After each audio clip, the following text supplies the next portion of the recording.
আসসালামু আলাইকুম। আলহামদুলিল্লাহ আমাদের আসছে আগামী 22, 23, 24 ফুরফুরা শরীফের কায়মুক্কা মিসালে সওয়াব ৭৪তম এবছর 22 জানুয়ারি শুরু হয়ে 24 জানুয়ারি ফজরবাদ মোনাজাত আর কার্যক্রম ইনশাআল্লাহ সমাপ্তর পথে।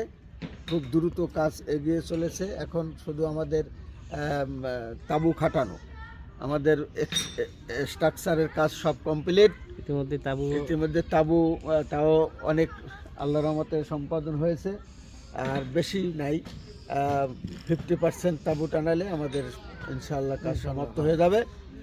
আমরা সকল মেহমানদের দাওয়াত দিচ্ছি ইনশাআল্লাহ আগামী 22 তারিখে তার পাকশি ইসালে সব মাহফিলে আসার জন্য। আমাদের যদিও 22, 23, 24 ঘোষিত তারিখ, তবে আমাদের আগের দিন 21 তারিখেও রাত 12টা পর্যন্ত আমাদের মাহফিল চলবে এবং পীর সাহেব হুজুর এটা অঘোষিত, এবং প্রতি বছর আগের দিনই আমাদের রাত 12টা পর্যন্ত চলে এবং বাদ মাগরিব পীর সাহেব হুজুর তালিম প্রদান করবে। আর ঠান্ডা যেহেতু একটু শীত বস্ত্রের বিষয়টা, আর যারা আসবেন অবশ্যই আপনারা পর্যাপ্ত শীত বস্ত্র সাথে আনবেন, এটা আমরা আশা করি। কারণ ঠান্ডা এবছর প্রচুর, মাঘ মাসের 8 এবং 9 তারিখ পড়েছে। এজন্য ঠান্ডার জনিত কারণে যাতে কষ্ট না হয়, এজন্য নিজেরাও সতর্ক থেকে পর্যাপ্ত কাপড় চোপড়, কম্বল, খেতা নিয়ে আসার চেষ্টা করবেন।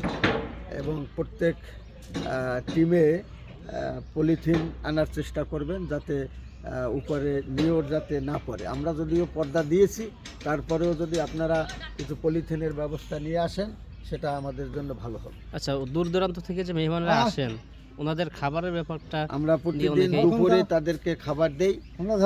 এটা সকলেই জানে যে এইটাই ফুরফুরার ঐতিহ্য।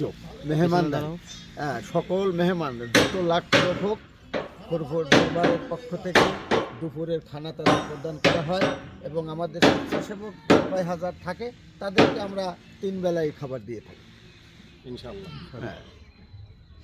এটা দরবারের পক্ষ থেকে, এটা সেই পূর্ব থেকেই নিয়ম চলে আসছে। ইনশাআল্লাহ যতদিন আছে ততদিন চলবে। এটাই হলো ফুরফুরার মূলত ঐতিহ্য, মেহমানদারি। ঠিক আছে, আসসালামু আলাইকুম ওয়া রাহমাতুল্লাহ। জি, আসসালামু আলাইকুম।